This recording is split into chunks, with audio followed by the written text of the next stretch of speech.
அனைவருக்கும் வணக்கம். மணிவாசக பெருமான் அருளி செய்திருக்கக்கூடிய திருவெம்பாவையினுடைய 8ஆம் நாள் பதிகம்.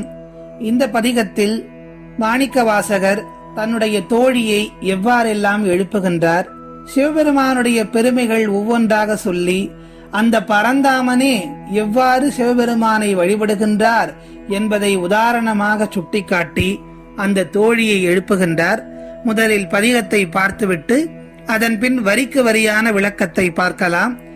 கோழி சிலம்ப சிலம்பும் குருகு எங்கும், ஏழில் இயம்ப இயம்பும் வெண்சங்கு எங்கும், கேழில் பரஞ்சோதி கேழில் பரங்கருணை, கேழில் விழுப்பொருட்கள் பாடினோம் கேட்டிலையோ, வாழி இதென்ன உறக்கமோ வாய் திறவாய், ஆடியான் அன்புடைமை ஆமாறும் இவ்வாறோ, ஊழி முதல்வனாய் நின்ற ஒருவனை, ஏழை பங்காளனையே பாடேலோர் எம்பாவாய் என்பது மணிவாசக பெருமான் நமக்கெல்லாம் கருணையோடு அருளி செய்திருக்கக்கூடிய திருவெம்பாவை 8ஆம் நாள் பதிகம். இந்த பதிகத்தில் மாணிக்கவாசகர் என்ன சொல்ல வருகின்றார் என்பதை முதலில் 2 வரியை பார்த்துவிட்டு வரலாம். கோழி சிலம்ப சிலம்பும் குருகு எங்கும், ஏழில் இயம்ப இயம்பும் வெண்சங்கு எங்கும் என்று குறிப்பிடுகின்றார். அதாவது இயற்கையிலே பொழுது விடிந்து விட்டதனால் என்னென்ன மாற்றங்கள் நிகழ்கின்றன என்பதை குறித்து காட்டுகிறார். கோழி கூவிவிட்டது, எங்கும் பறவைகள் எல்லாம் கூவுகின்றன. இசைக்கு நாதனான ஈசனுக்காக 7 ஸ்வரங்களுடன் இசைக்கருவிகள் இசைக்கப்படுகின்றன. வெண்சங்குகள் முழங்குகின்றன. ஊரெங்கும் குதூகலமும் துள்ளலுமாய் ஈசனை கொண்டாடி வருகின்றனர் பக்தர்கள்.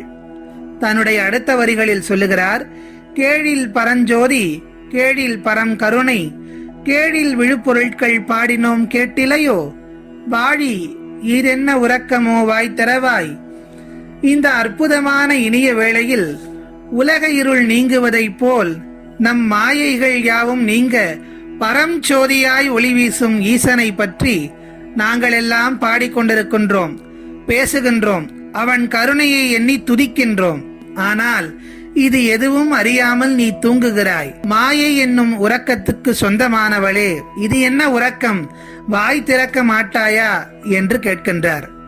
அடுத்த வரிகளில் அந்த பரந்தாமன் எப்படி ஈசன் மீது அன்பு கொண்டிருக்கிறார் என்பதை உணர்த்தும் வண்ணமாக, ஆழியான் அன்புடைமை ஆமாறும் இவ்வாறோ, ஊழி முதல்வனாய் நின்ற ஒருவனை, ஏழை பங்காளனையே பாடேலோர் எம்பாவாய் என்று குறிப்பிடுகின்றார்.